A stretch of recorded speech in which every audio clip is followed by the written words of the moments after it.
Hello there, my very good friends. On today's wrestling news, we have the brutal truth behind the Raja Jackson incident. Tony Khan has made a major change to a AEW stipulation. A couple of top AEW stars are taking time off after Forbidden Door. And we've got a big backstage update on Jamie Hayter's return. I'm Andy. This is the news. Flying solo today, public holiday here in the UK. But we're going to kick things off by going over one of the more violent, ugly, and nasty things I've seen in wrestling in a long, long time. I'm not talking about Jon Moxley, Darby Allin, an ear and a fork. That was gross, but this is this is a different level. So you may have seen this kind of picking up steam over the weekend. There was an incident at a Knox Pro Academy show in Los Angeles. A wrestler who goes by Psycho Stu was in the ring. He was picked up, he was body slammed, he was rendered unconscious, and then he was still punched very, a lot, shall we say. Voluminous punches, hard punches, real punches while he was unconscious, it seemed, on the mat by Raja Jackson, who is the son of legendary MMA practitioner Quentin Rampage Jackson.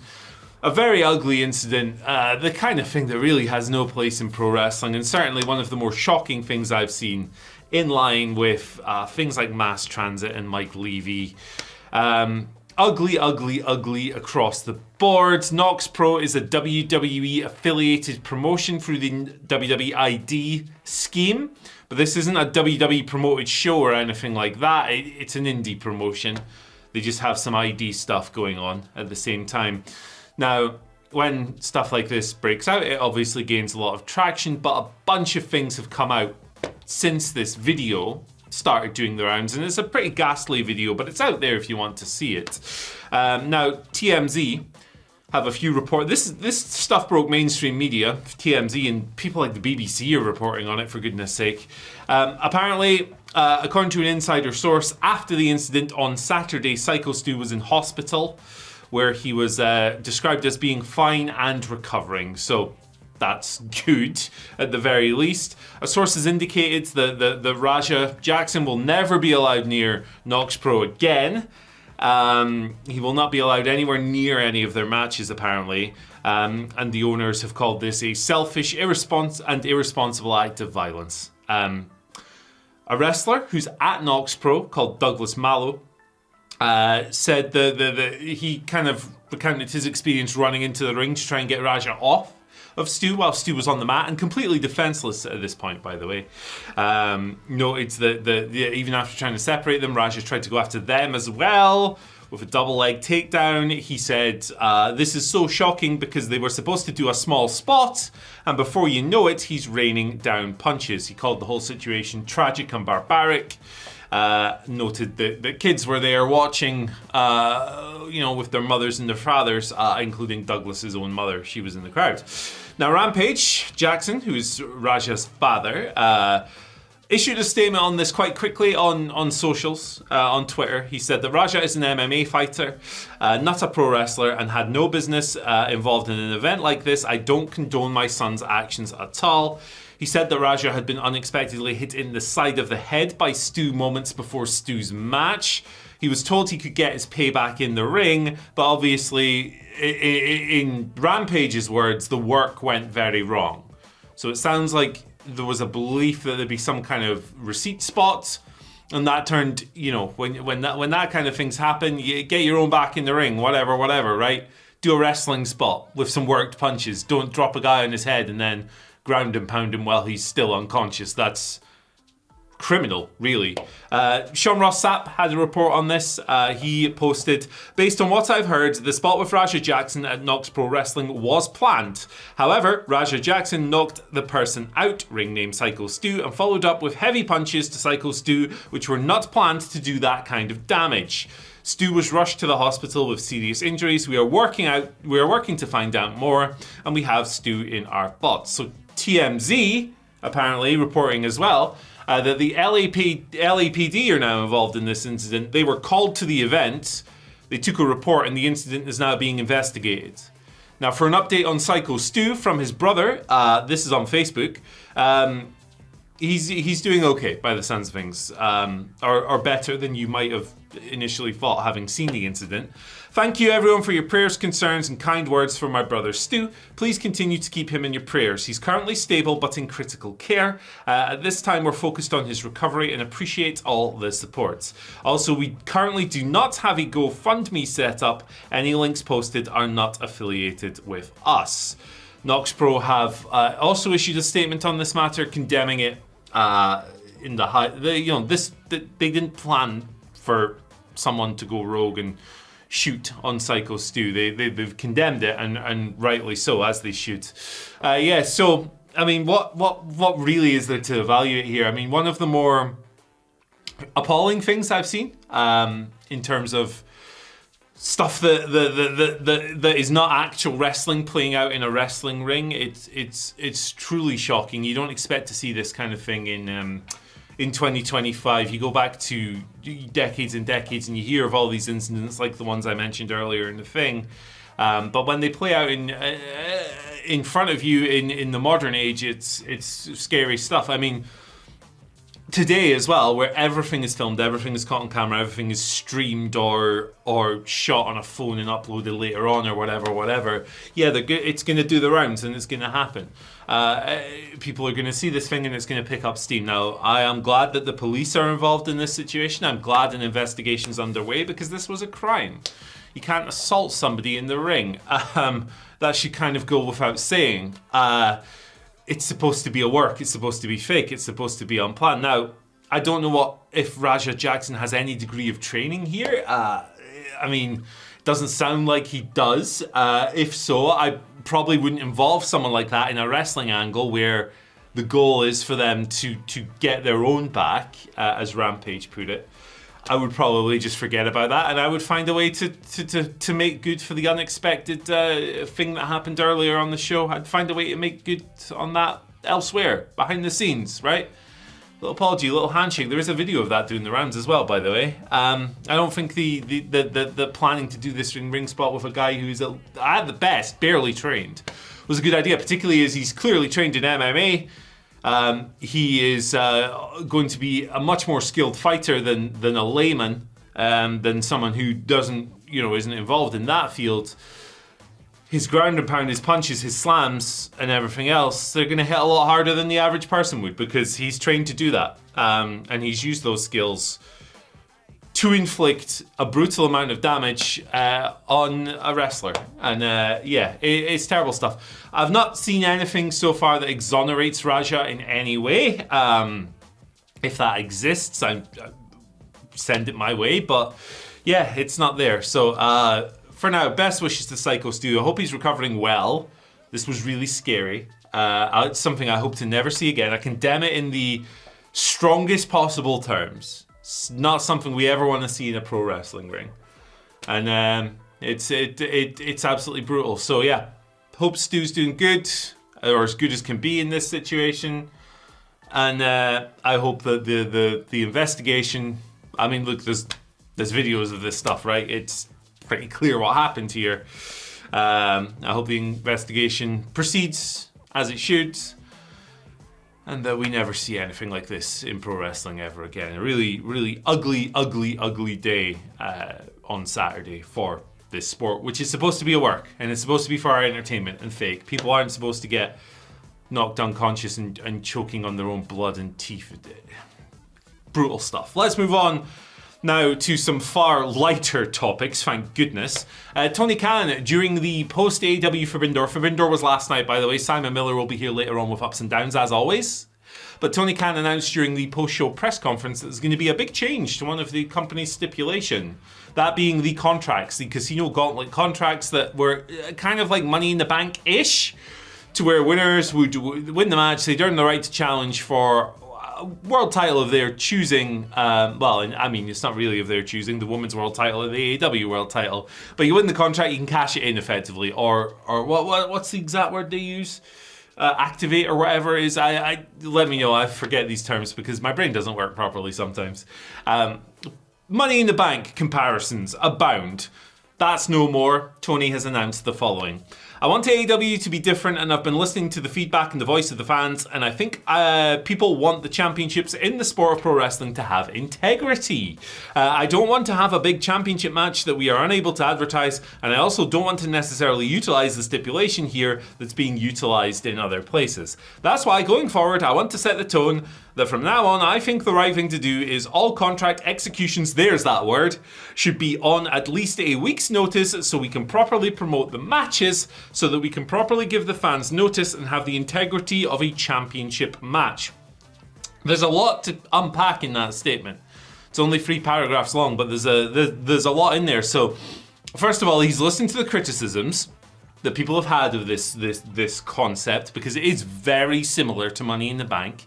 And when you are a challenger brand and you're trying to be an alternative, if you do too many things that are exactly like the market leader, you end up blurring the lines and you dilute your identity as a challenger brand. So he's listened to those criticisms, and that's seemingly factored into his decision here.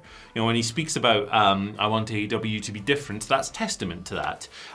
He also noted the promotional aspect of this, that if he wants to advertise his title fights, he doesn't want them to happen on a whim.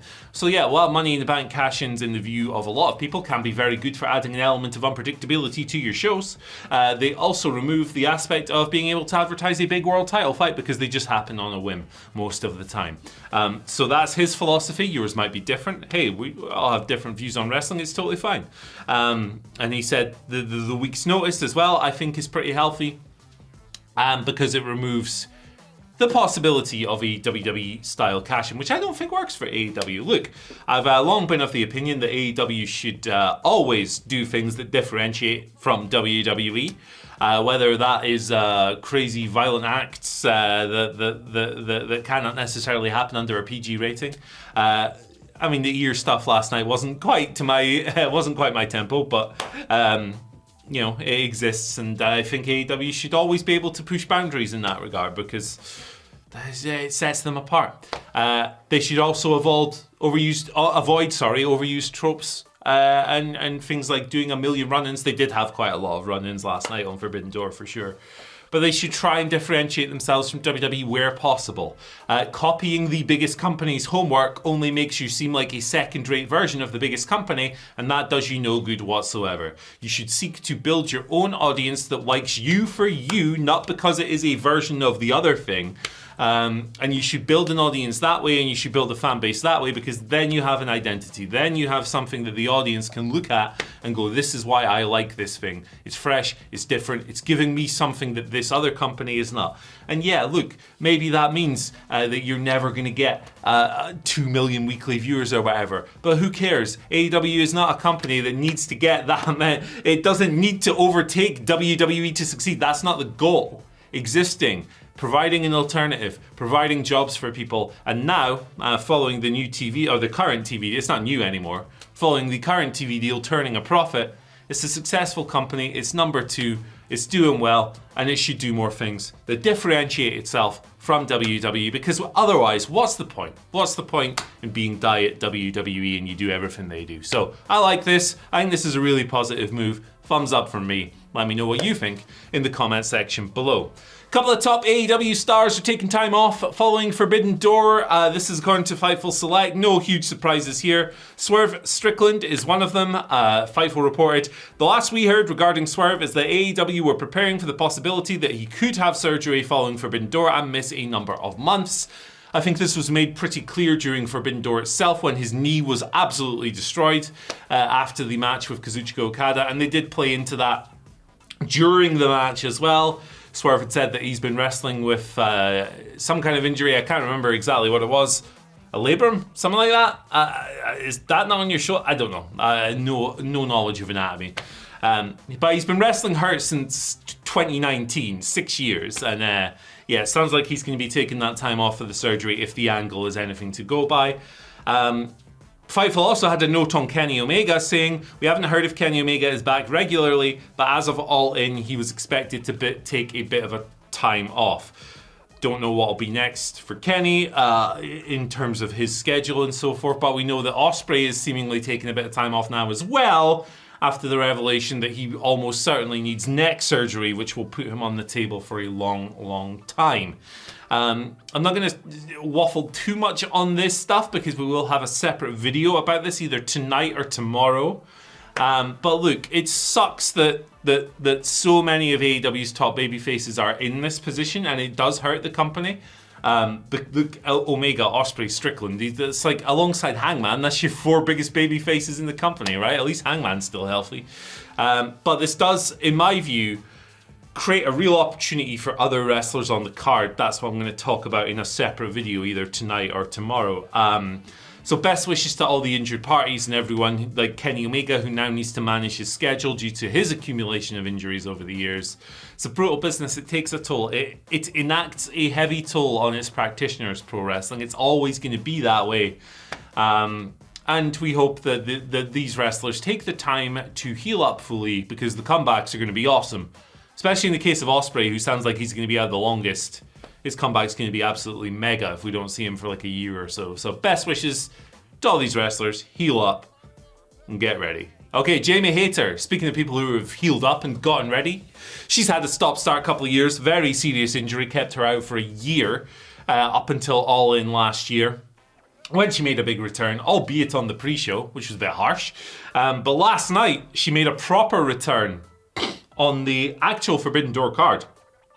There was an impromptu angle. Continuing some beef from the pre-show, Queen Aminata and Tekla brawled out from the back, and they ended up in the ramp. Tekla, of course, was assisted then by the Triangle of Madness, Sky Blue and Julia Hart. They came down, they ganged up on Queen Aminata. Jamie Hayter's music hits, and she kicks everybody's ass. She's been out for a few months after becoming hurt when she was originally... It was around the time of Tekla's debut. Hayter got injured. They were going to do a program between those two. They had to postpone it, but now Jamie's back, which is great. And now we have an update here from Fightful, who noted that actually Jamie had been injured during the closing spots of her match with Mercedes Moné at Double or Nothing earlier in the year. Initially, things seemed to be okay, but Hayter said apparently began not feeling well, which is quite worrying. But even after the show, when Fightful reached out, people said she was okay. Unfortunately, this proved to be incorrect. She wasn't okay. She wasn't cleared for further contact. And this ended up pushing Tekla's debut forward so they could get the angle done so that Jamie could go away, heal up, and come back, right? Now, apparently, Hayter has gained a bunch of praise for working through a smoke and mirrors situation with Tekla's debut a few months ago, and she wasn't technically cleared when they did that. That might be why the initial attack happened in the dark, like off camera, when Tekla debuted. Initially, it seemed like a bit of an awkward production flub, but now we learned there's a reason for that. Jamie was injured. The plan has always been for these two to feud anyway, so that's going to continue. And look, Jamie Hayter, I think, one of the best wrestlers in the company for sure. Stop-start couple of years, definitely. She will be definitely hoping that those injury woes are behind her. I am too. I think she's absolutely great, and it really her being around raises the ceiling and the floor of the women's division. She's one of the absolute best. Really enjoyed her women's title run a couple of years ago, and hope she's able to get back to that kind of stuff, to be honest. When it comes to Jamie, just hoping for like a real solid few years with none of these injuries. Let's hope all of this is behind her. Let's hope bad luck does not strike again, because she's awesome. She's too good to be sitting around, and fate sucks if it doesn't intervene and go, she's had enough of these, no more, let her do her thing. It's great to have her back. I think the match between her and Tekla could be really fun. They both hit really hard, which is cool. Interesting to see what they do in terms of numbers, because obviously Tekla has the Triangle of Madness. That's 3 of them. At the moment, it looks like it's just Jamie and Queen Aminata, but other people have had beef with Tekla that they could pull in if they're going to do some kind of trios match along there as well. It's great to have her back in the company. I've said that about 7 times, but it's really good to have Jamie Hayter back, Eel. Don't you agree? He says yes. Anyway, thanks for joining me on this video today. Quick news rundown to start us off. Simon's here with Forbidden Door later on, and then we'll see where the day takes us. But check out the video on your screen right now. I think you're really going to like it. It's about botches, so yeah, fun. Have a nice day. I'll see you later. Goodbye.